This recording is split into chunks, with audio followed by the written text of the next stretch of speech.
स्वागत है आप सभी का बुकवर्म 99 पर। आज के इस वीडियो में हम आपको बताने वाले हैं कि G20 से भारत को क्या हासिल हुआ है। इस समय समूचा देश G20 के भव्य आयोजन की चकाचौंध से रोमांचित है, पर एक सवाल भी उछल रहा है, इतने तामझाम से देश और देशवासियों को हासिल क्या हुआ। उत्तर के लिए मैं आपको 15 साल पीछे ले चलने की इजाज़त चाहूँगा। सितंबर 2009 की बात है। तत्कालीन प्रधानमंत्री मनमोहन सिंह अमेरिका में थे। मौका था G20 की बैठक का। उन दिनों रिवाज था कि स्वदेश लौटते वक्त जहाज़ में प्रधानमंत्री अपने साथ गए पत्रकारों से बात किया करते थे। उसी पत्रकार वार्ता में सवाल पूछा गया, G20 की 3 शिखर बैठकों के बाद क्या आप हमें बता सकते हैं कि भारत के आम आदमी को इससे क्या हासिल हुआ। इन बैठकों से उनकी रोज़मर्रा की ज़िंदगी को क्या लाभ होता है।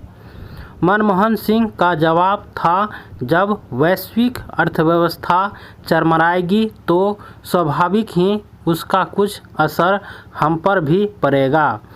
हम जिस दुनिया में जी रहे हैं उसमें परस्पर निर्भरता तेज़ी से बढ़ रही है और कोई भी मुल्क अपने लिए यह सुनिश्चित नहीं कर सकता कि अन्य प्रतिभागी देशों को छोड़कर अकेले अपने बूते सभी आर्थिक लक्ष्य हासिल किए जा सकते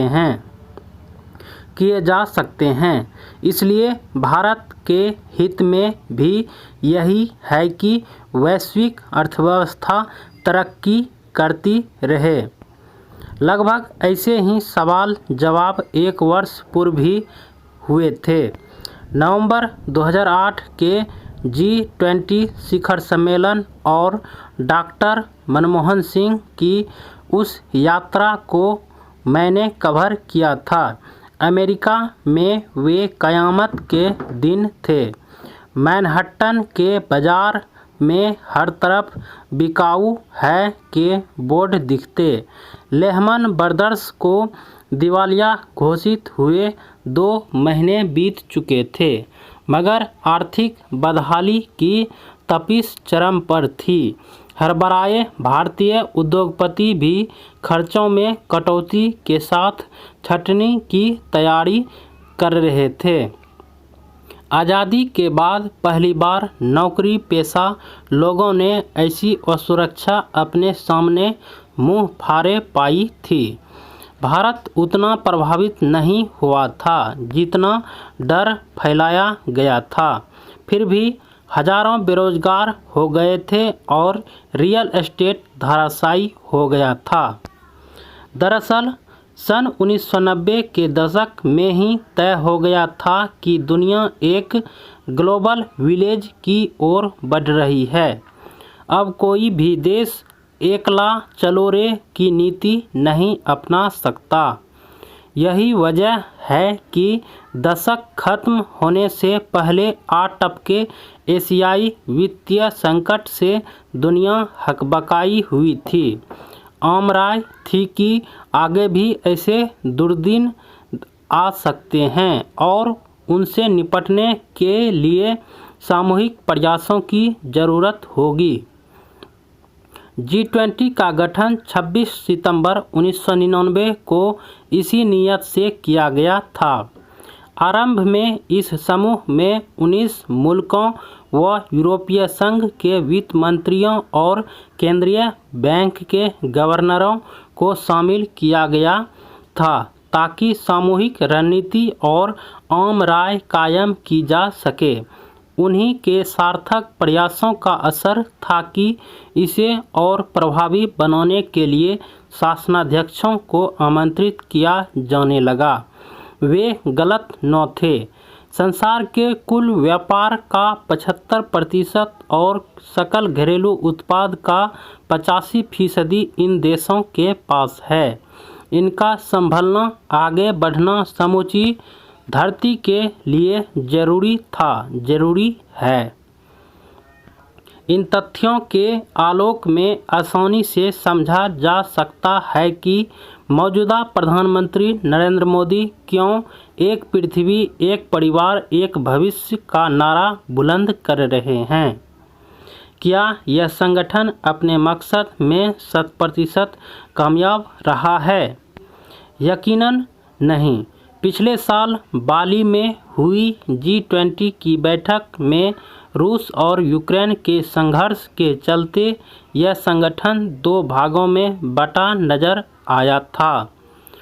इस बार भी रूसी राष्ट्रपति व्लादिमीर पुतिन और चीन के सदर शी जिनपिंग नई दिल्ली नहीं आए।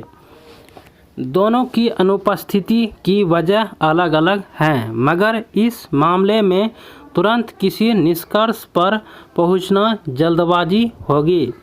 वैश्विक व्यवस्था के हसीन सपने के बावजूद विभिन्न देशों में पारंपरिक विवाद हमारे समय की तल्ख हकीकत है। सन 1990 में स्थापित लीग ऑफ नेशंस और उसकी असफलता के बाद नए संकल्पों के साथ 1945 में जन्मा संयुक्त राष्ट्र संघ अभी तक इन गुत्थियों को नहीं सुलझा सका है। कुल जमा 24 साल पहले जन्मे G20 से ऐसी उम्मीद करना ज्यादती नहीं तो और क्या है।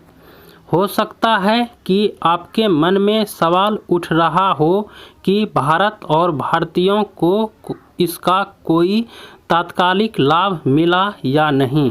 बताने की ज़रूरत नहीं कि G20 के विभिन्न समूहों की बैठकें देश के विभिन्न हिस्सों में बसे 60 प्रमुख शहरों में हुई।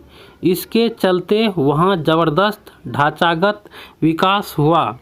अकेले केंद्र सरकार ने इसके लिए 990 करोड़ रुपये की राशि आवंटित की थी।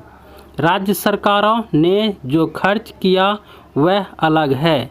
मैं नोएडा में रहता हूँ, काम के लिए दिल्ली जाता हूँ और अक्सर नातेदारों से मिलने के लिए आगरा अथवा वाराणसी जाना होता है। इन सभी महानगरों में एक साल में जो विकास कार्य हुए हैं उनसे ये शहर न केवल सुंदर हुए बल्कि लोगों की सुगमता भी बढ़ी है। एक और प्रत्यक्ष तथा परोक्ष संदेश इस महाजुटौन से निकला है। गुजरी 22 से 24 मई तक श्रीनगर में G20 के पर्यटन समूह की बैठक हुई।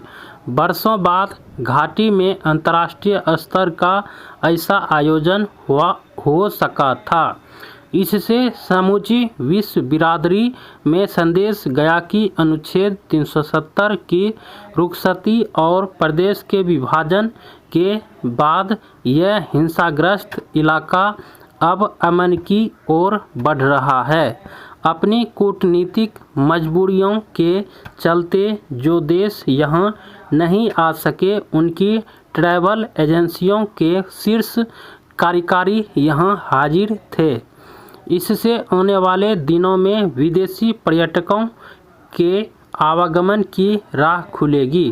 विपक्ष का आरोप है कि G20 की बैठकें हर साल किसी न किसी देश में होती है, लेकिन केंद्र सरकार इस मौके को चुनावी फायदे के लिए इस्तेमाल करना चाहती है।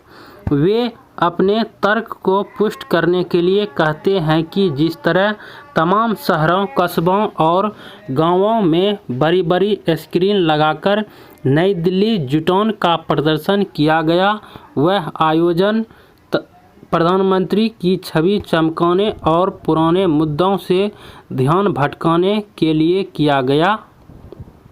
यह भारतीय राजनीति का पुराना नुस्खा है।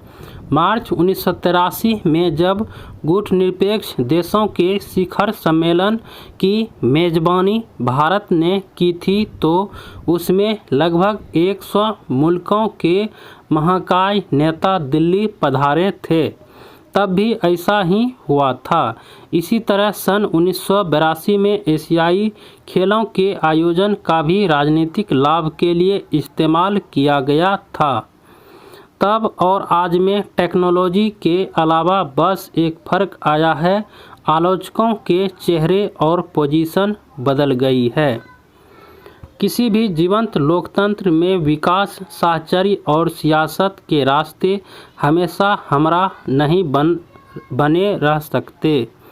हमें इस सच को समझना ही होगा।